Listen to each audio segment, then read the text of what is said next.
dias tensos, foram meses tensos, e em todos eles nós vimos a mão do Senhor.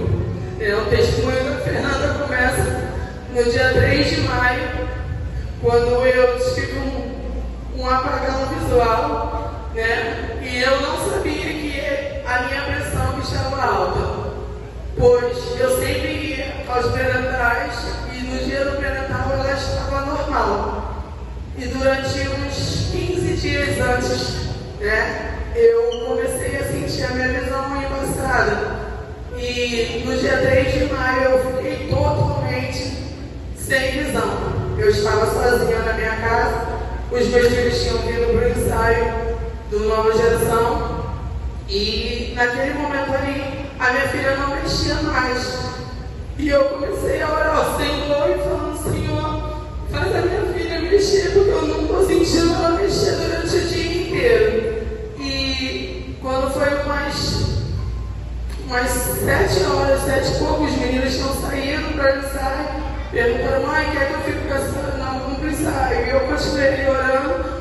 O meu esposo trabalhava à noite, e quando deu um certo momento, eu entrei no desespero e eu liguei para o pastor Wallace, que é o padrinho da Fernanda, e falei: Wallace, me leva para o hospital, eu não estou bem. E ele falou: eu estou indo.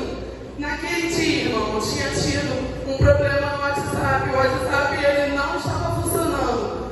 E na hora que eu mandei a mensagem para o Wallace, o WhatsApp voltou a funcionar, e ele pegou o telefone e viu a mensagem e falou: eu estou indo, me espera que eu estou indo. E ele foi me socorrer, passou aqui na igreja, pegou os meus filhos e me botou dentro do carro e falou: eu não sei o que fazer, então te levou para mim, me levou para o hospital mais perto, porque você achava que eu não estou bem. E aí ele me levou para o moço do carro. E aí quando eu passei pela viagem, a minha pressão estava 25/14. E na mesma hora que o enfermeiro mediu a minha pressão, ele arregalou o olho e falou: eu vou chamar a doutora. Eu falei: o que houve? Ele falou: sua pressão está 25/14, mulher, você vai morrer.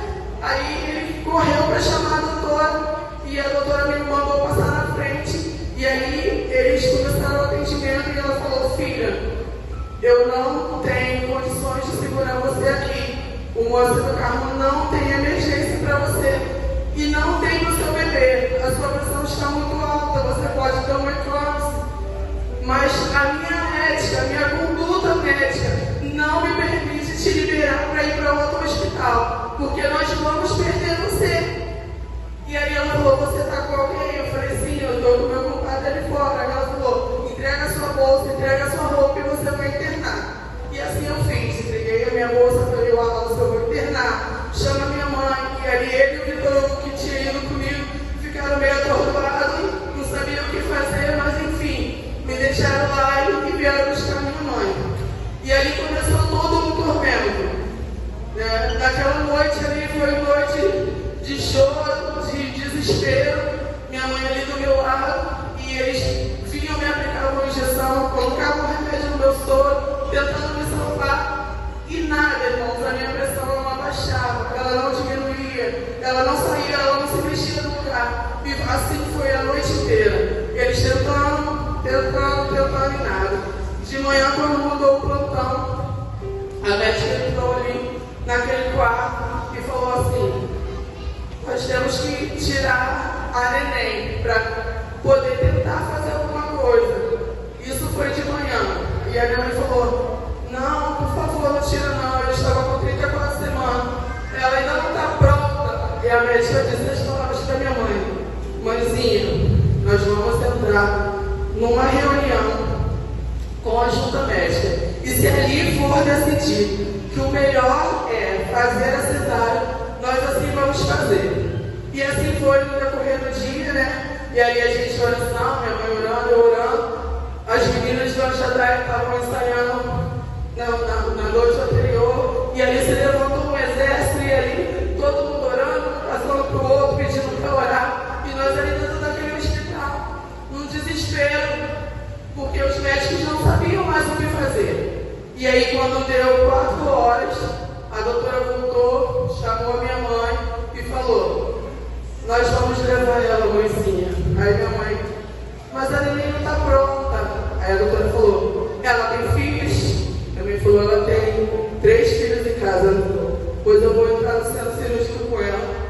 vou tentar salvar a vida dela. A neném eu não garanto, mas eu vou salvar a mãe porque eu tenho filho em casa esperando. E assim foi feito. Eles me colocaram na maca, me levaram para uma ultrassonografia, e aí quando fez a ultrassonografia, a Fernanda estava entrando em sofrimento. E eles olhavam um para o outro e não falavam nada. E eu perguntava, minha neném está bem? Eles falavam, fica calma, mãezinha, fica calma. E aí me levaram para o centro cirúrgico. Quando eles foram me tirar do centro cirúrgico, eu falei para minha mãe, me deixa aí. Me deixa aí porque eu sei que o Senhor ele é poderoso para fazer infinitamente daquilo que nós pedimos. E ali tinha um exército de intercessão orando pela minha filha e pela vida da minha filha. Né? E ali eu falei para minha mãe, eu vou. Porque aquele que começou a boa obra, ele é fiel, ele vai cumprir. Ele não me trouxe até aqui para me colocar sem a minha filha. Ou me trouxe até aqui para me virar um vegetal, como a doutora falou para minha mãe. E se ele não fizesse a cesárea, ela teria uma filha vegetal em cima de uma cama. E não foi isso que o Senhor me levou ali para fazer. Não foi isso que o Senhor me levou ali para profetizar. Mas eu creio que eu fui levado até ali para mostrar para os homens que Ele não dá a última palavra, porque a última palavra ela vem do Senhor. E aí nós fomos para o centro cirúrgico, né? E quando o médico começou a fazer a cesárea, que tirou a Fernanda, ele falou que não tem um bebê prematuro. Que bebê é esse que está entrando em sofrimento? Essa bebê é saudável, 2 quilos, 250, 48 centímetros. E eu falei, porque a forte mão do Senhor, ela esteve ali a todo tempo comigo, né?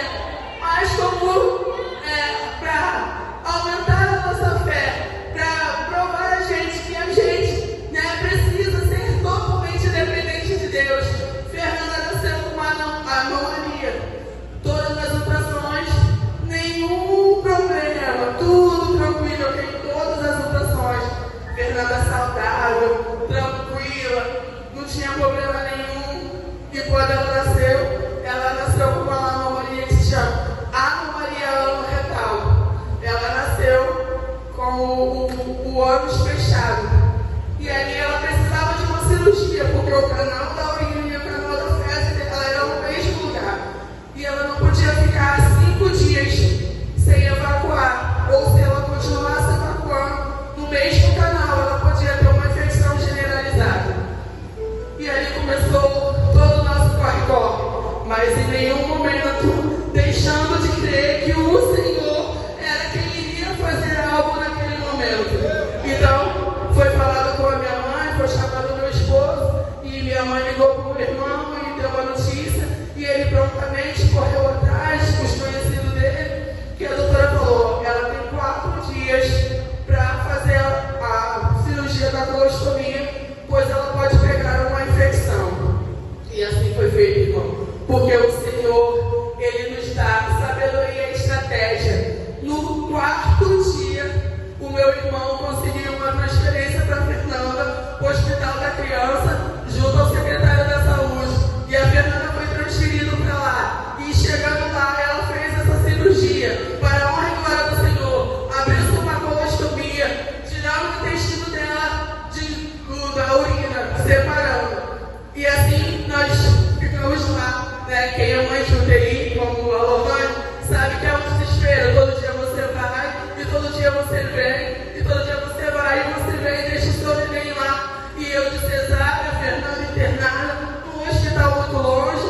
Eu louvo e agradeço a Deus pela vida do Alce, porque em todo o tempo nós íamos e voltava, íamos de madrugada, ele me deixava lá, voltava para trabalhar, de noite ele voltava, me buscava de novo, e assim foi, irmão, 29 dias Fernanda internada numa UTI, e eu falava, Senhor, minha filha já tem uma bolsinha de colostomia, ela pode ir para casa, e por que ela não recebe alta?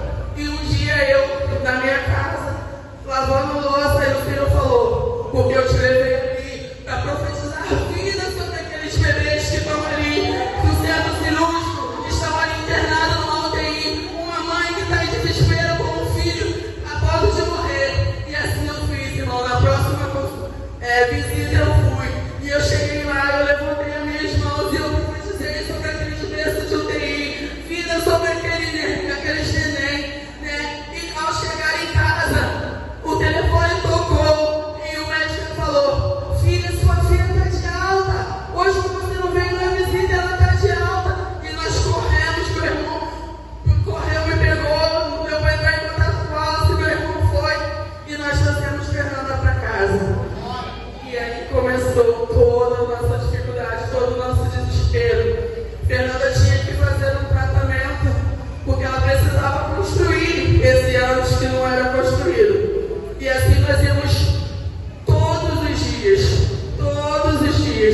semana a semana com a Fernanda, até sair a cirurgia dela. E enfim, saiu a cirurgia, então ela construiu o ânus. Porém, o tratamento é um tratamento doloroso, irmão. É um tratamento que te quebra por dentro e ali a todo tempo nós pedimos ao Senhor misericórdia. Depois de 15 dias de construído, nós precisamos fazer com que esse ânus trabalhasse por si próprio, tivesse vida própria. Então ela usava uma vela que se chama, é um cano de ferro que começava do 6º milímetro, ela foi até o 16. De mês, de 15 em 15, aquele cano era trocado. Era um tubo comprido, mais ou menos